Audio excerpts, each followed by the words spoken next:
ஒரு மகிழ்ச்சியான செய்தி. இதயம் நல்லெண்ணெயின் விலை லிட்டருக்கு ரூபாய் 105 குறைஞ்சிருக்கு.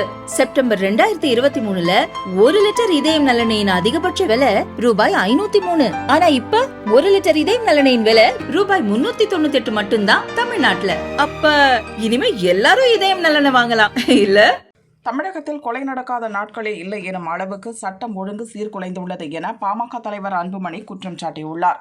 சிவகங்கை மாவட்டம் காரைக்குடியில் மக்கள் நடமாட்டம் மிகுந்த 100 அடி சாலையில் மனோஜ் என்ற கஞ்சா வியாபாரி கொடூரமான முறையில் ஓட வெட்டி படுகொலை செய்யப்பட்டிருக்கிறார்.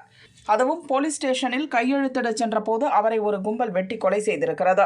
இதிலிருந்தே தமிழகத்தில் கொலையாளிகள் காவல்துறை மீது எந்த அளவுக்கு அச்சமின்றி துணிச்சலுடன் செயல்படுகிறார்கள் என்பதை அறிந்து கொள்ள முடியும். காரைக்குடி கொலை செய்தி குறித்த பதற்றம் தணியும் முன்பே திருத்தணி அருகே 19 வயது இளைஞர் உடலில் 15 இடங்களில் கொடூரமாக வெட்டி கொலை செய்யப்பட்டுள்ளார். தொலைக்காட்சிகளில் ஒரு தலைப்புச் செய்தி முடிந்து அடுத்த தலைப்புச் செய்தி வருவதற்குள் அடுத்த கொலை நடக்கும் அளவுக்கு கொலைகளின் எண்ணிக்கையும் வேகமும் அதிகரித்திருக்கிறது.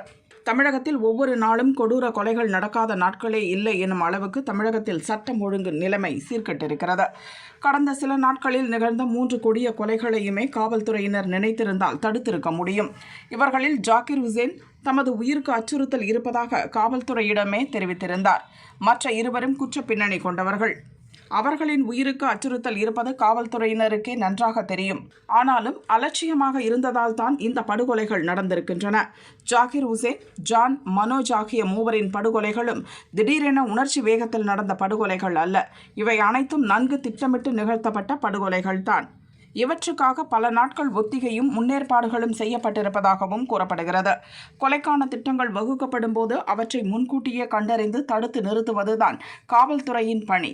ஆனால் அதில் கோட்டை விடும் காவல்துறை கொலை நடந்த பிறகு குற்றவாளிகளை பிடித்து அவர்களை துப்பாக்கியால் சுட்டுவிட்டு குற்றவாளிகளை சுட்டு பிடித்து விட்டதாக சப்பை கட்டி கொண்டிருக்கிறது. கொலை நடந்தால் உடனடியாக நடவடிக்கை எடுக்கிறோம். கடந்த ஆட்சியை விட எங்கள் ஆட்சியில் கொலைகளின் எண்ணிக்கை குறைந்து விட்டது என அரசு நியாயப்படுத்த முடியாது. தமிழக அரசு மற்றும் காவல்துறையின் செயல்பாடுகள் மோசமாக சீரழிந்து வருவதையே தினசரி கொலைகள் காட்டுகின்றன. தமிழக அரசு இனியாவது விழித்துக் கொண்டு சட்டம் ஒழுங்கை காக்கவும் குற்றச் செயல்களை தடுக்கவும் நடவடிக்கை எடுக்க வேண்டும் என அன்புமணி கூறியுள்ளார்.